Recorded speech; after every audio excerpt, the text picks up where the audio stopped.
te demander, Oui, bonjour. Enfin, non. Quand il a son travail, tonton a envoyé la bonne faire une coup. C'est juste tonton et moi. Je t'attends, grand. d'accord, on va essayer de commencer. Il y a un de mes amis qui est là. D'accord. On a pris assez Tu m'as sauvé la vie. de Qu'est-ce que tu veux dire par me sauver la vie? Non. des cours. Cet après-midi, je devais être à une formation, mais on va quand même le boulot pour finir. Puisque il nous reste déjà 3 séances. C'est ça, hein? 3 séances, il nous reste là.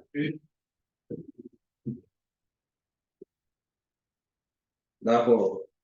La dernière fois, on avait vu un peu ce que c'est que la collecte des données, les différentes méthodes de collecte des données. On a vu quelques outils d'analyse de collecte de données.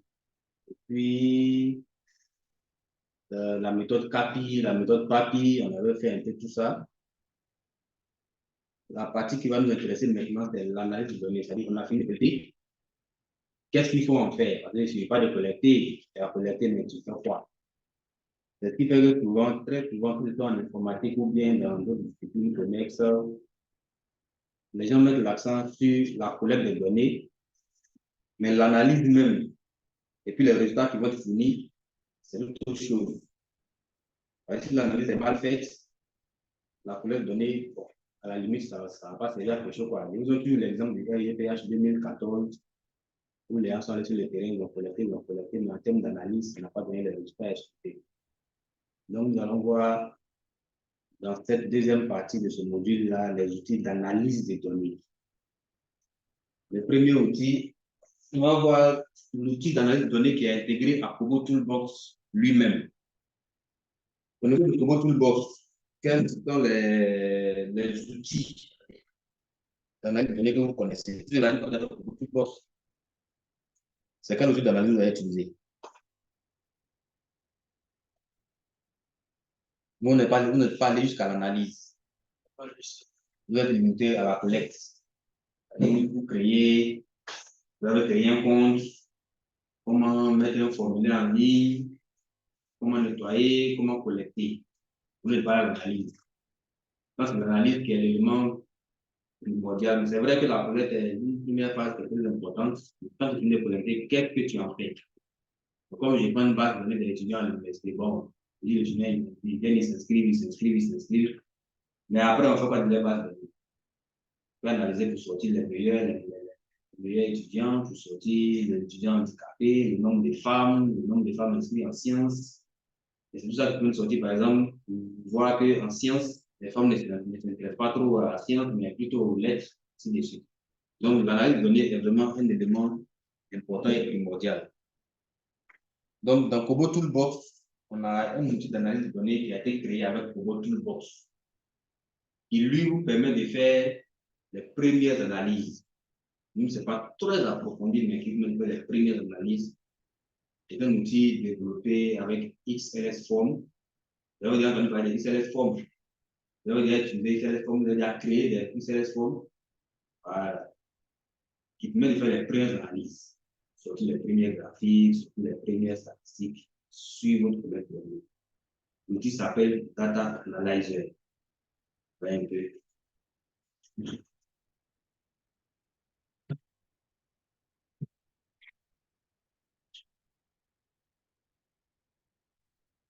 Je demandais où voyez l'écran qui t'affiche.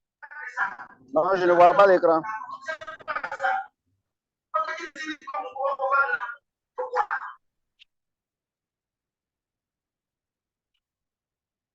Je vais le partager. On a pas l'écran en vue. Hein.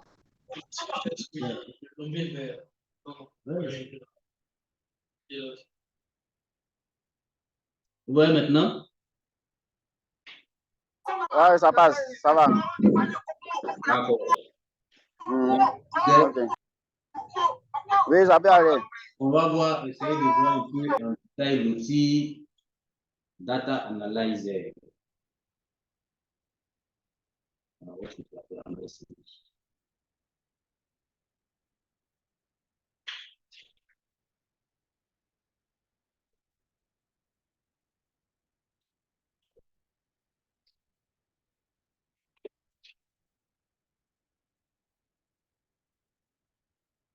Voilà, donc l'outil Data Analyzer, on est aujourd'hui à la version 1.23. On avait les versions précédentes qui n'étaient pas mieux élaborées que cette dernière version, mais il faut reconnaître que cette dernière version existe depuis 2014. Donc, ça date quand même d'un moment. Vous voyez un peu. Donc, c'est cet outil-là vraiment qui est intégré à Kobo Toolbox pour les premières analyses. Donc, l'outil Data Analyzer a été créé par OCHA. Il a pour objectif de faciliter l'analyse des données récoltées suite à des sondages réalisés sous ODK avec des questionnaires codés sous XLS form. Vous voyez un peu, plus vos questionnaires, vous les mettez sous XLS form, c'est-à-dire la forme Excel, que vous intégrez après à Kobo Toolbox. N'est-ce pas, M. Demandé?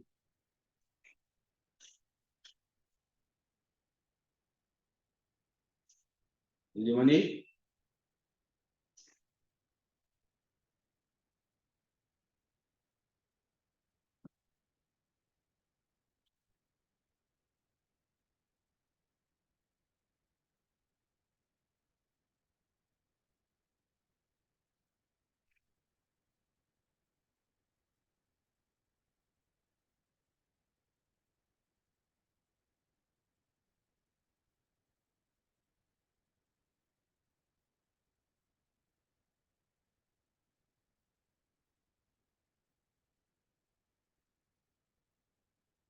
Vous demandez, vous m'entendez?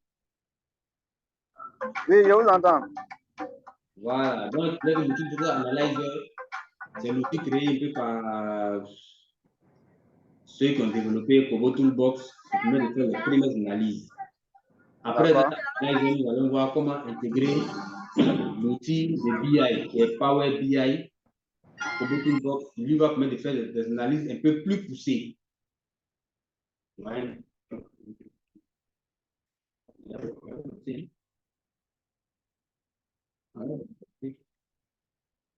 Ouais, un peu.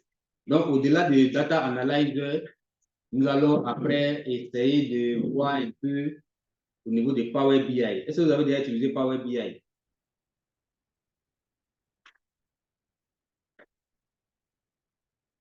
Vous avez déjà utilisé Power BI, M. Demandé? Qu'est-ce qu'il est? Vous avez déjà utilisé Power BI? Vous avez déjà entendu parler de Power BI? D'accord. Bon, comme son nom le dit, un BI, c'est Business Intelligence. Ce sont des outils de statistiques développés. Data Analyzer va vous permettre de faire les premières analyses, les premiers graphiques, mais Power BI va vous permettre d'aller un peu plus loin. Donc, on a plusieurs types de BI. Il y a Spago BI, que les grandes entreprises utilisent. C'est des livres que tu peux prendre, adapter à ta situation, mais qui sont vraiment des statistiques très élaborées, qui automatisent un peu tout. Et aujourd'hui, quand une entreprise décide de mettre une BI en place, c'est vraiment un tableau de bord vraiment bien élaboré qui se développe à des coûts de millions. Moi, je me souviens, Spago BI, la dernière fois qu'on a déployé dans une entreprise, ça a été facturé à 35 millions. Pouvoir le configurer, le déployer, pour 35 millions. Donc, les outils BI sont des outils vraiment de statistiques. Avec vous qui faites hacking, vous allez voir que quand vous allez faire certaines plateformes de géoportail, au niveau des ArcGIS, au niveau des QGIS, que vous avez besoin d'avoir peut-être des tableaux de bord bien élaborés. Power BI peut être utile pour vous. On a une version gratuite qu'on peut utiliser, mais si tu veux aller peut-être un peu plus loin pour des entreprises un peu plus vastes, tu vas devoir payer quelque chose. C'est un outil de Microsoft. Donc, après le Data Analyzer, on va explorer un peu Power BI. On va faire des exemples avec Power BI pour voir un peu comment les deux se présentent. Donc, ouais. Donc, au niveau de Data Analyzer, c'est un outil de ODK qui est téléchargeable sur le site de ODK. C'est le lien qui est là quand vous tapez le HTTPS 3x Humanitarian Response. Quand vous tapez ce lien, et même si vous tapez dans Google Data Analyzer, vous allez tomber sur la dernière version qui est la version 1.23. La version sur laquelle j'avais travaillé dans le temps, c'était la version 1.22. Mais en fait, quelques petites modifications. Un peu. Donc, une fois que vous avez cet outil-là, il faut le rendre compatible avec votre formulaire XLS Form. Parce que lui, tel qu'il est codé, il y a certains paramètres qui sont prédéfinis, il y a certains arguments qu'il ne prend pas en compte. Donc, avant de vous lancer dans la jointure de Kobo Toolbox avec Data Analyzer, il faut vous assurer que votre formulaire XLS Form, Data Analyzer sont en phase. Donc, on va vous dire, par exemple, qu'il n'aime pas analyser tout ce qui est texte. Parce que si vous mettez du texte, il n'analyse pas. Il faut voir un peu. Ce sont des phrases, c'est du texte. Du TXT, il ne sait pas analyser ça. Donc, il n'analyse pas les questions de type texte. On va vous dire, par exemple, qu'il n'analyse pas tout ce qui est ligne vide. Donc, quand vous faites votre formulaire, évitez de mettre les lignes vides. Vous voyez un peu. Par exemple, ici, ce tableau récapitule un peu ce qu'il accepte, ce qu'il n'accepte pas en termes de type de données. Vous voyez qu'ici, il te dit que tout ce qui est texte, il ne prend pas en compte. Tout ce qui est ligne vide, il ne prend pas en compte. Vous voyez un peu? Donc, ça veut dire que quand vous mettez votre formulaire XLS Form en relation avec Data Analyzer, avant d'importer vos données, vous vous assurez que votre formulaire XLS Form n'a pas de ligne vide. Vous vous assurez que tout ce qui est texte, vous pouvez mettre du texte, sont présents en commentaire, mais lui ne va pas analyser ça. Ça, c'est clair. Il faut qu'il te sorte des graphiques. S'il vous plaît, vous pouvez revenir. Oui. Vous pouvez revenir sur l'avant-dernier slide. Je vais poser une question. Ici? Voilà. Oui. Vous avez parlé d'un formulaire ne contenant pas de loop. Loop, c'est. Des loops, c'est comme des boucles en fait. Je n'ai pas saisi. Vous avez fait un peu le cours d'algorithme et de. Comment on appelle ça? Développement web en Master 1. Moi, je n'ai pas fait Master 1. Vous avez fait le Master 1 développement web. Si vous pouvez donner juste une explication brève, ça pourra m'aider. Voilà. C'est-à-dire, c'est un peu comme des conditions en fait. Mais tant que telle condition existe, lui, il répète la même chose. Vous voyez un peu? C'est comme des répétitions en fait. Je ne sais pas si vous comprenez un peu. Qu'est-ce qu'il est le soir? On n'a pas très bon. Vous avez demandé? Oui, oui, je suis là. Voilà. J'ai suivi. Voilà. C'est les répétitions dans la table. Voilà. Ok, il n'y a pas de souci. Merci. On vous dit ici que le formulaire doit contenir une idée unique, qui est comme une clé primaire. Généralement, cette clé primaire-là est attribuée par Kobo. Vous voyez un peu, c'est Kobo Toolbox qui lui donne des ID qui sont uniques pour chaque enregistrement. Il ne doit pas en avoir deux.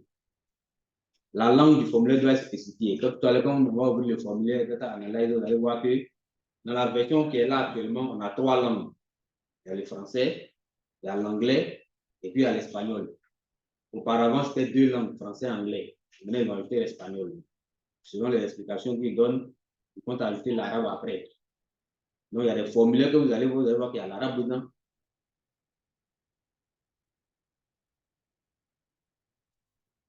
Comme je disais, le formulaire ne doit pas contenir de lignes vides. C'est ce qu'ils ont récapitulé ici. Donc, il faut d'abord mettre en phase l'outil Data Analyzer et votre formulaire, s'assurer que les interdits du Data Analyzer sont pris en compte dans votre formulaire XLS Form. Un peu. Et si vous ne faites pas ça, quand vous allez importer vos données, vous allez lancer l'analyse, vous des erreurs, vous allez penser que peut-être c'est vous qui faites mal certaines choses, alors que peut-être c'est juste les critères des types de données que lui veut respecter là, que vous n'avez pas respecté. Donc ici, il vous donne quelques astuces de codage et d'utilisation optimale de l'outil. Valeur des réponses. Par exemple, on dit préférez coder en valeur numérique. Au lieu de mettre 8 non, lui veut 1 et 0. C'est-à-dire 1 pour oui, 0 pour non. Donc dans vos champs, par exemple, vous voulez faire des sélections de oui, de non ou de non, lui, il préfère que ce soit des 1 ou des 0. Il peut analyser facilement.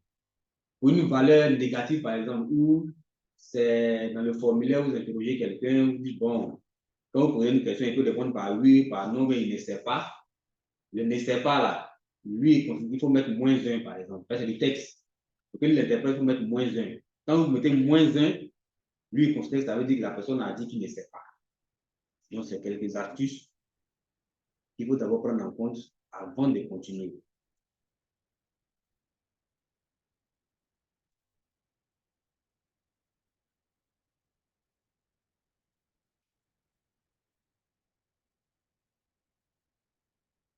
Donc, ça, c'est un exemple qu'on vous donne. Il dit, selon vous, quels sont les 3 besoins prioritaires pour pouvoir vous abriter? Vous voyez que là, c'est le label en français. Hein. Bon, le label, c'est du texte. Hein. On n'analyse pas le label, c'est juste du texte. Mais, dans les autres champs, tout à l'heure, quand on va peut-être analyser, vous allez voir que ces champs-là existent. Dans les autres champs, par exemple, on vous dit le type de données. Dans le type de données, vous voyez qu'il sélectionne en priorité abri, après ici, deuxième réponse, troisième réponse, et ainsi de suite. Dans le champ name, au lieu de peut-être mettre le nom comme vous avez fait dans le label, non, je vous dis de ne pas faire ça, mais il faut adopter cette syntaxe-là. Donc, ce qui veut dire quoi? Que dans l'outil, avant de vous mettre à utiliser l'outil, il faut que vous ayez une petite documentation qui vous dit comment l'outil fonctionne. On vous dit comment il faut nommer vos champs, comment il faut nommer vos types de champs, et ainsi de suite. Quand vous finissez de mettre tout ça, après, dans Kobo Toolbox, votre formulaire, quand vous l'avez intégré à Kobo Toolbox, vous avez fait la collecte des données, vous avez montré comment l'exporter. Voilà, ce qui veut dire que vous l'exportez, vous l'envoyez dans cet outil, vous faites vos analyses.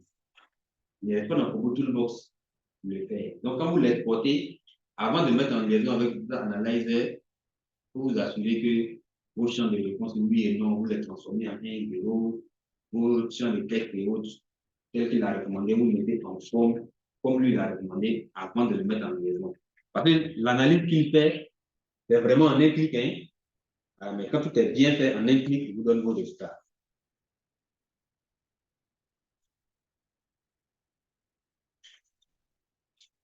Bon, on vous parle ici de l'onglet CV. Tout à l'heure, quand on va, vous allez voir qu'il y a un onglet qu'on appelle CV. Les questions fondées doivent se trouver dans un groupe. Et le nom des variables doivent être nommés, même racine, plus suffixe textuel. Un exemple ici.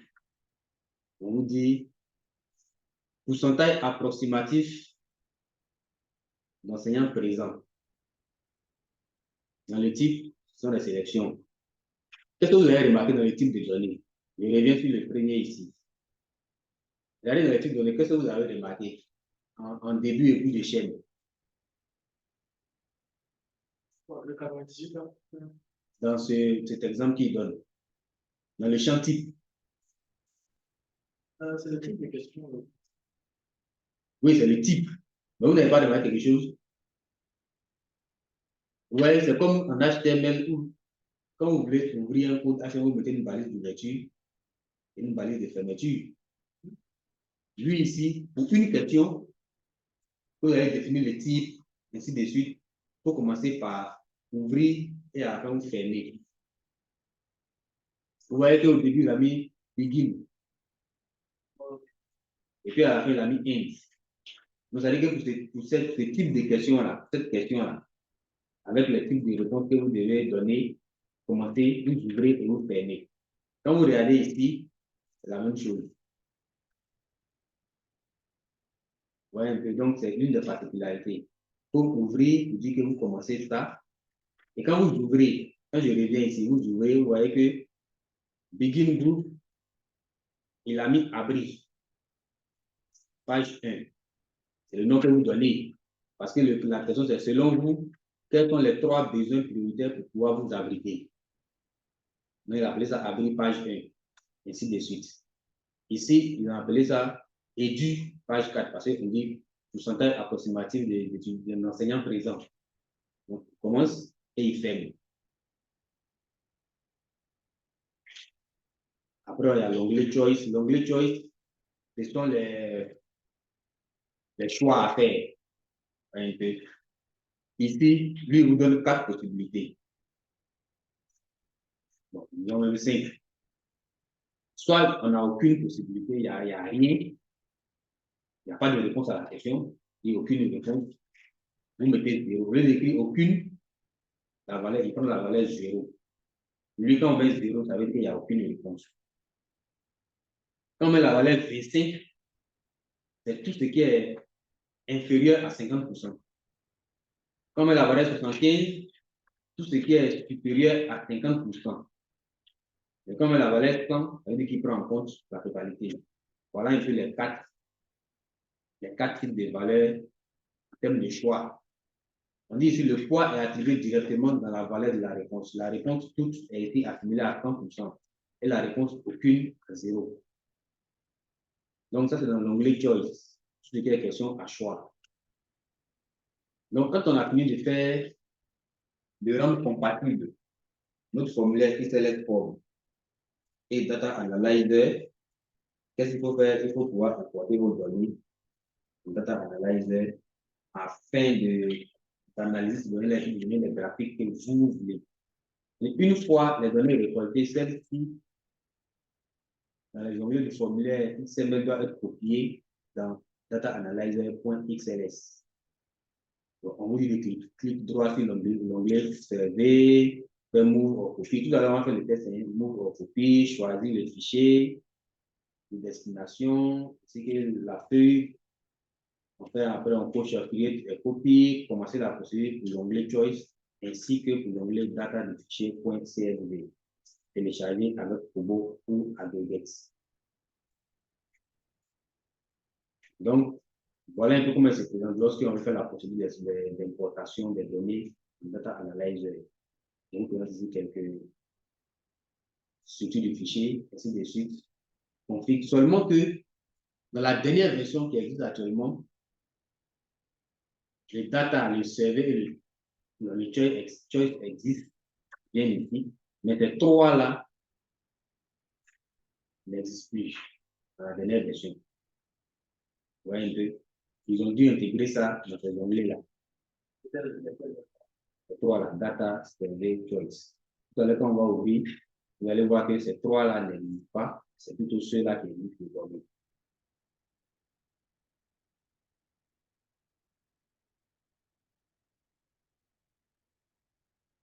Donc, voilà un peu comment Data Analyzer se présente. Dans l'onglet config permet de gérer les différents paramètres afin que l'outil puisse fonctionner correctement. Donc, vous allez bien voir, non? Le chemin, c'est un peu petit. Donc, vous voyez que dans l'onglet config, c'est lui qui vous fait toutes les configurations de l'outil. Vous voyez que en 1, dans le premier cadran, vous choisissez la langue. Français, nom des feuilles. Data, CV, data c'est données, CV c'est enquête, choice c'est les options. Langue de l'enquête, parce que Côte d'Ivoire c'est comme le patin que c'est en français. Si c'est un pays anglophone, on choisit anglais au fur et à mesure. Donc ici, c'est ici vraiment que vous paramétrez tout.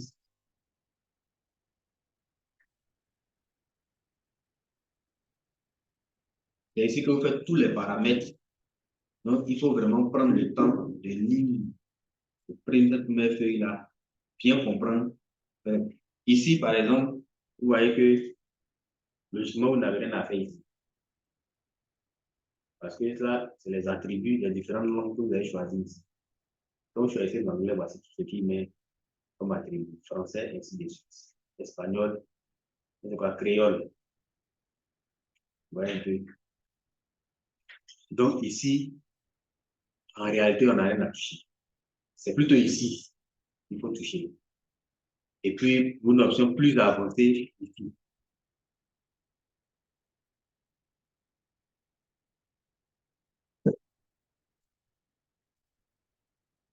L'onglet config permet de gérer les différents paramètres afin que l'outil puisse fonctionner correctement. Paramètres principaux, choisir la langue du fichier d'analyse. Comme je l'ai dit, quand on revient, on choisit la langue. Remplir les noms des feuilles. data pour données, survey pour enquête et choice pour option. Voilà, c'est ce que j'ai donné, données, enquête, option. Donc, quand vous lisez un peu ce qu'ils viennent de dire, est-ce qu'on doit toucher ici? C'est les paramètres qui sont définis par lui-même, hein? Touche pas. Ah, tu ne peux pas venir écrire données ou bien écrire autre chose. On te dit non, pour donner, il faut écrire data.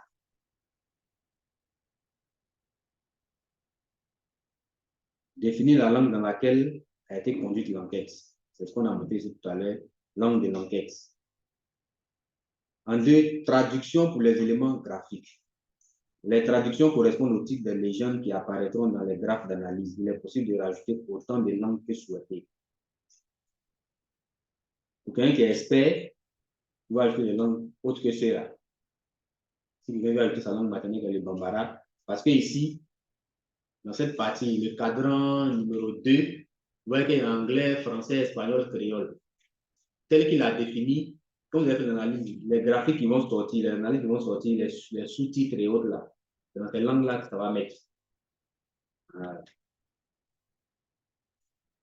Non, c'est ce qu'on a dit ici. Les traductions correspondent aux titres et légendes qui apparaîtront dans les graphes d'analyse. Il est possible de rajouter autant de langues que souhaité. L'onglet config toujours. Paramètres avancés. Ça, c'est ce côté-là. Le cadran 3, c'est le paramètre avancé.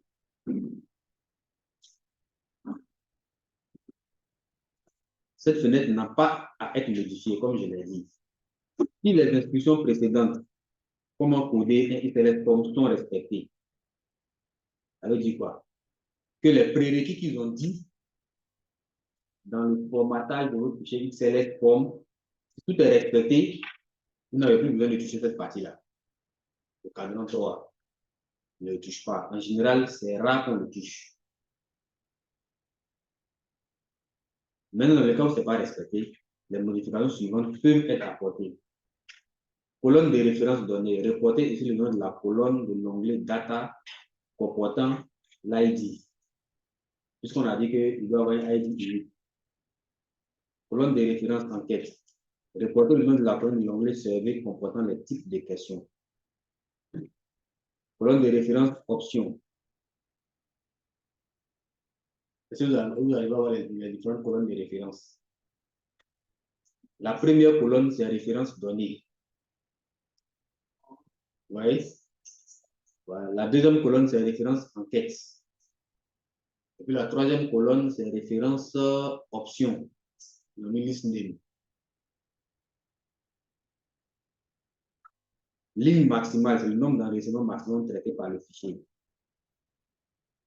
Ici, vous voyez que c'est 10 000. Je suppose qu'avant d'atteindre 10 000 lignes, techniquement, l'enquête est costaud. Donc, vous pouvez changer. Hein. Si vous pensez que votre enquête va dépasser 10 000 lignes, vous pouvez changer. Suffixe de rang. Ci-dessus, définition du suffixe numéraire pour les questions de classement, notation, définition des suffixe sexuels, questions pondérées, mettre la concaténation des suffixes de rang et des suffixes de notation. Tout n'a pas vraiment du formatage du fichier ITLS qu'on a vu tout à l'heure. Si c'est bien formaté avec tous les paramètres qu'on a demandé, cette partie-là, on n'a pas besoin de toucher. Et si vous ne le faites pas, vous serez obligé de venir faire encore un travail supplémentaire qui risque de vous fatiguer parce que vous serez prêt à importer vos données. Vous allez voir que non, il y a un problème, vous venez corriger ce que vous n'avez pas fait au départ. Toujours l'onglet config, soit pour le modèle de recoupement de numéros, ou une question de type integer, les réponses sont variées. Le modèle défini permet de classer les différents nombres obtenus. Chaque colonne est un modèle. Chaque modèle permet de définir un regroupement. Par exemple, âge de la personne enquêtée. Lui, il préfère qu'on mette les tranches d'âge de 0 à 15 ans, 15 à 49 ans, de 49 ans à 90 ans. Parce que si vous mettez à mettre 0, 1 an, 2 ans, 3 ans, vous voyez que ça devient... Vous ne pourrez pas gérer. Donc, il faut mettre les tranches d'âge. Et lui, quand il va sortir les graphiques, il va vous dire de 0 à 15 ans, on a tel pourcentage. De 15 à 49 ans, on a tel pourcentage, ainsi de suite. Donc, ça, c'était l'onglet config. L'onglet choice, par défaut, est l'onglet par défaut analysant toutes les questions de manière indépendante.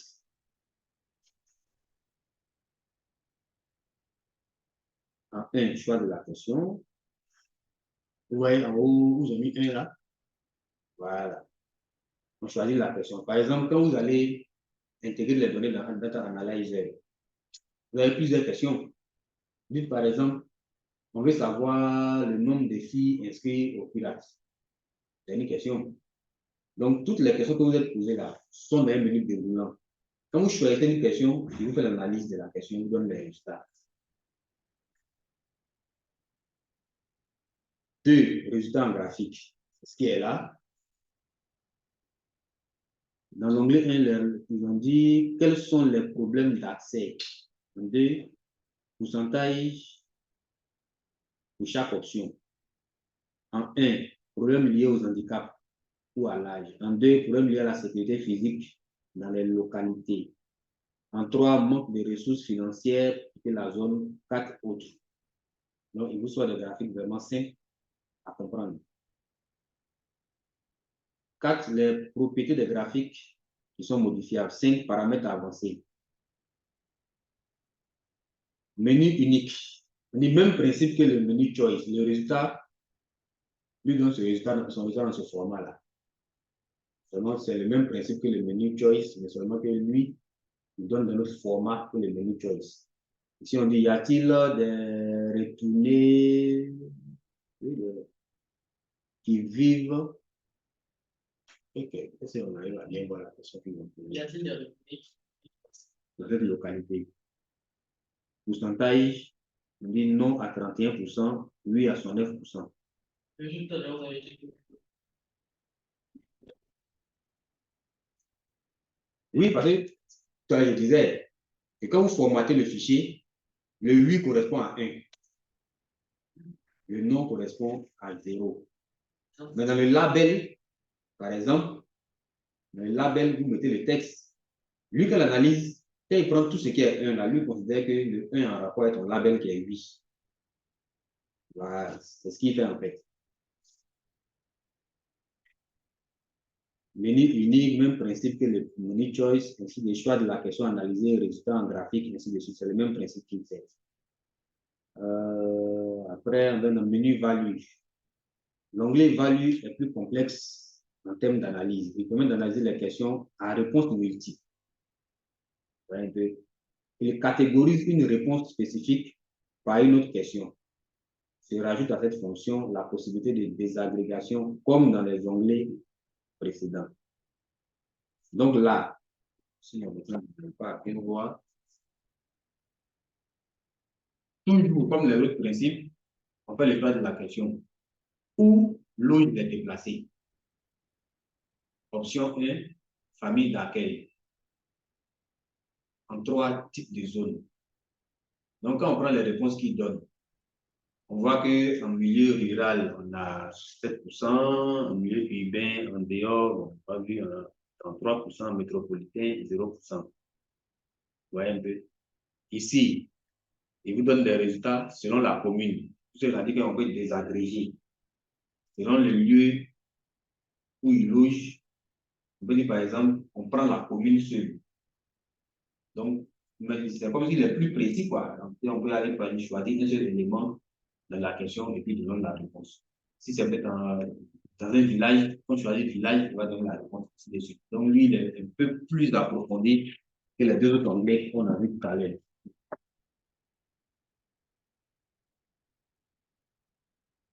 Comme je l'ai dit, choix de la question analysée, choix d'une question, choix d'une des réponses ou bien fonction numérique, et ainsi de catégorisation par une autre question.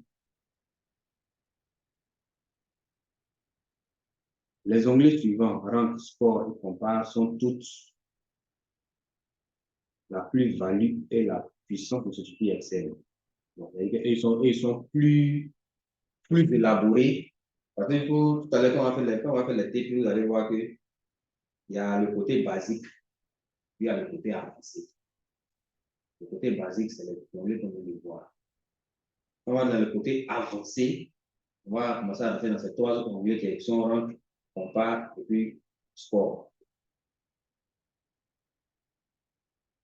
L'onglet rank permet d'analyser les questions de classement unique si celles-ci ont été codées correctement dans le formulaire. Le cas échéant, le fichier les reconnaît automatiquement. La question, c'est selon vous, quels sont les trois besoins prioritaires pour pouvoir les abriter? Tout à l'heure, pourcentage on dit par agent, matériel, autres.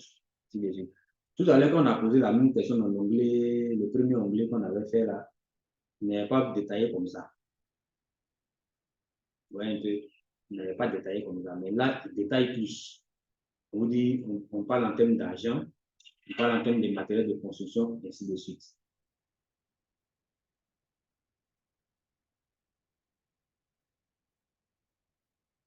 Comme je le disais, un choix de la question analysée, des agrégations possibles.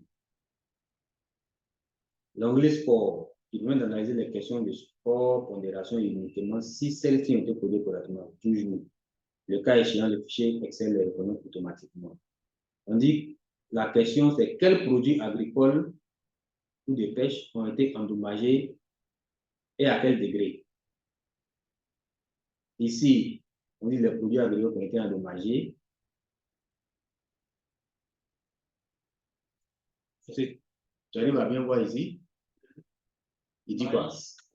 Maïs, pois, ainsi de suite.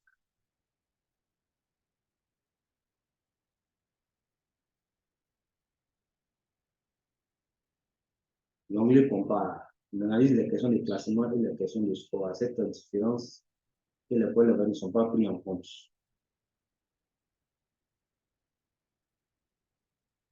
Ni la question, quelles infrastructures agricoles ont été endommagées, donne un pourcentage, je n'arrive pas à bien voir.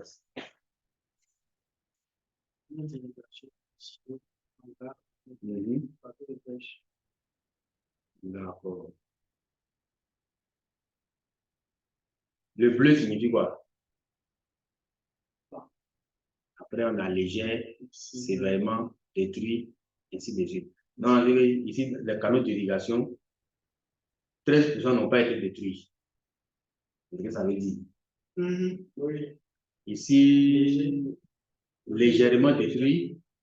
Ici, sévèrement détruit à 19%. Et puis détruit complètement à 44%, ainsi de suite. Donc, voilà comment on peut désagréger à ce niveau-là. Aujourd'hui, je vais un peu plus précis par rapport au précédent qu'on avait vu.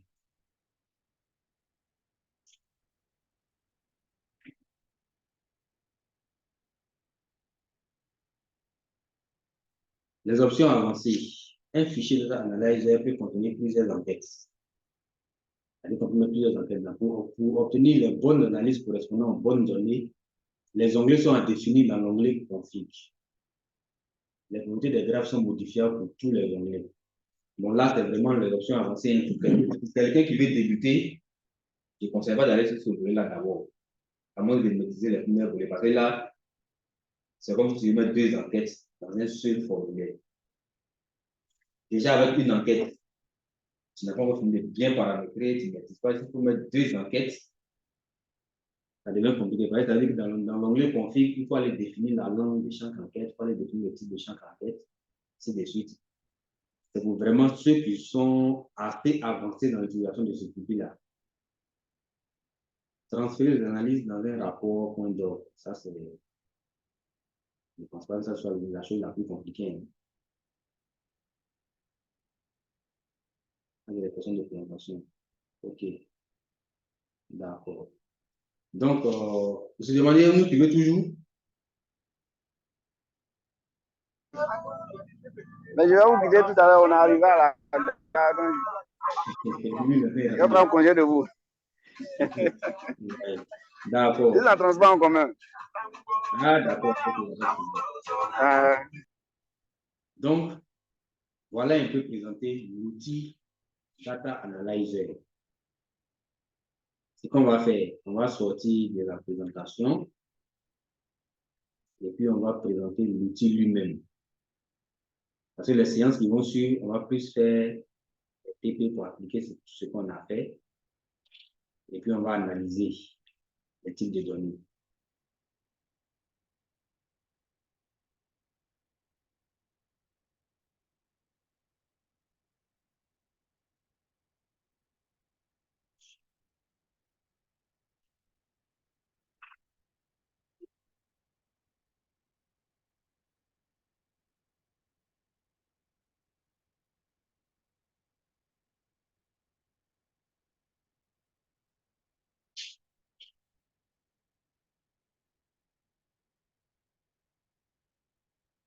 Voilà, donc voilà comment se présente l'outil Data Analyzer.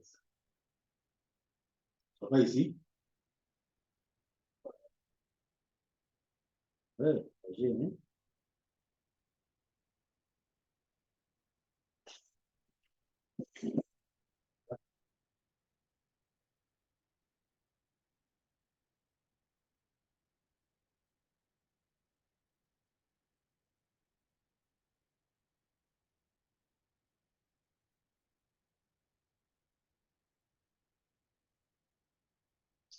On va arrêter d'abord.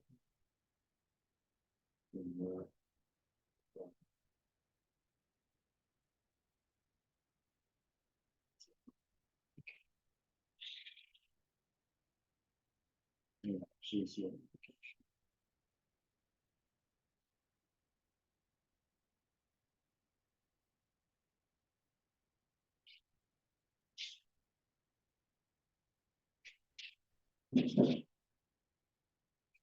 Voilà, donc comme on disait tout à l'heure dans la présentation, on va voir ça. Tout à l'heure dans la présentation, il y a le lien, le lien pour le télécharger. Ici, c'est jamais dans Excel passé.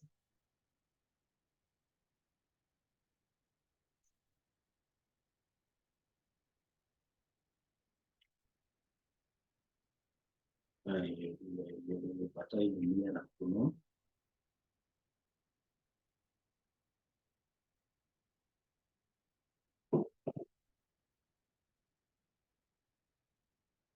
Voici le lien pour le télécharger. Donc, si vous êtes connecté, allez sur le lien pour télécharger. Vous avez la connexion là-bas? Vous avez la connexion? Bon, donne une clé USB dessus.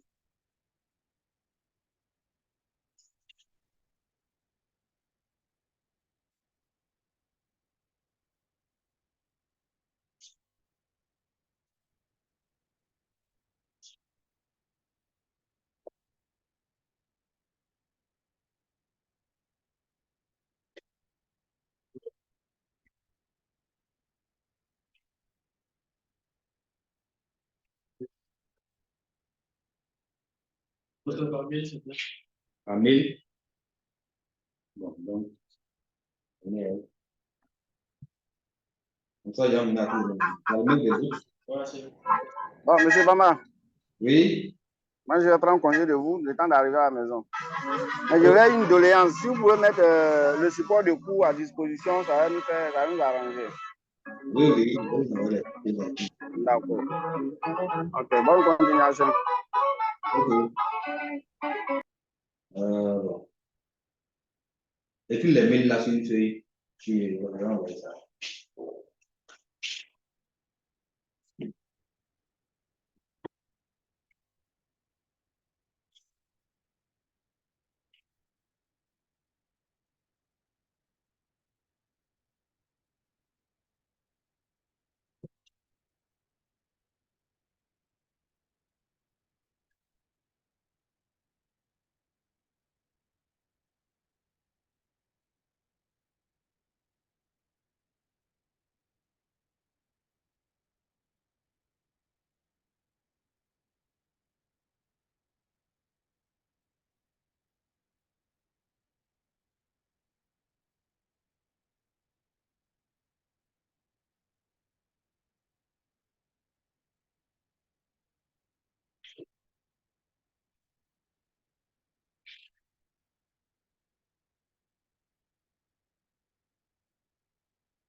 Là, quelqu'un qui signe. Je m'en ai le voir, là. Oui, il m'a envoyé. Oui, il m'a envoyé ça.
Allô?